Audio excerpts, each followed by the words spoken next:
Jerusalemilaisnuoriso hengailee kaupungin keskustassa viikonloppuna. Nämä nuoret laulavat uskonnollisia lauluja, mutta on niitä, joiden mielestä tällainen viaton yhdessäolo on syntiä. Vanhoilliset ultraortodoksi juutalaiset nimittäin eivät salli minkäänlaista seurustelua ennen avioliittoa. Tytöt ja pojat ovat lapsesta saakka erillään. Mutta entäs sitten, kun tulee aika valita puoliso? Monet tulevat tänne itkumuurille rukoilemaan, jotta löytäisivät sen oikean. Mutta joskus puolison metsästämisessä tarvitaan rukoilemista järeämpiä otteita. Mennäänpä tapaamaan ammattitaitoista naimakauppojen järjestäjää Saraa.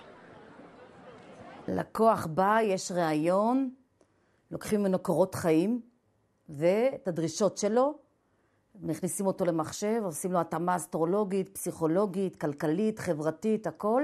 כמובן, הכי חשוב והכי קובע, הכי גורלי וקריטי זה הרמה דתית. Sara käyttää työnsä apuna myös salaisia pyhiä tekstejä sekä juutalaisten pyhää kirjaa Tooraa. זה קובע גורלות. פותחים פרק וספר או שם, ואז אם זה נופל על איזה משהו מסוים, אז זה אמיתי.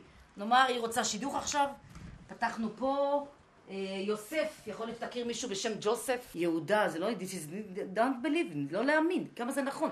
Joskus vanhemmat tulevat Saran juttusille nuorilta salaa, mutta ne ovat harvinaisuus. Nuorille järjestetään myös laivaristeilyjä, mutta sielläkin tytöt ja pojat ovat erikseen. פה משפחה שאת כולם אני חיתנתי. אחד אחרי השני, זה סיפור לא נורמלי. בנות, אמהות, אחיות. זה הקיצוני וכאן זה קיצוני.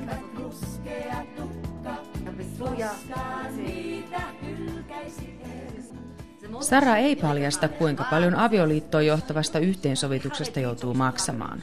Mutta koska hän kokee työnsä pyhänä, maksamatta jättämisestä koituu kaamea kirous.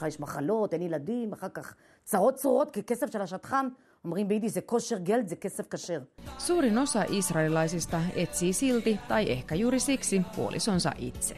Niin moni tulee vastaan, kuka on se oikea? Niin moni tulee vastaan.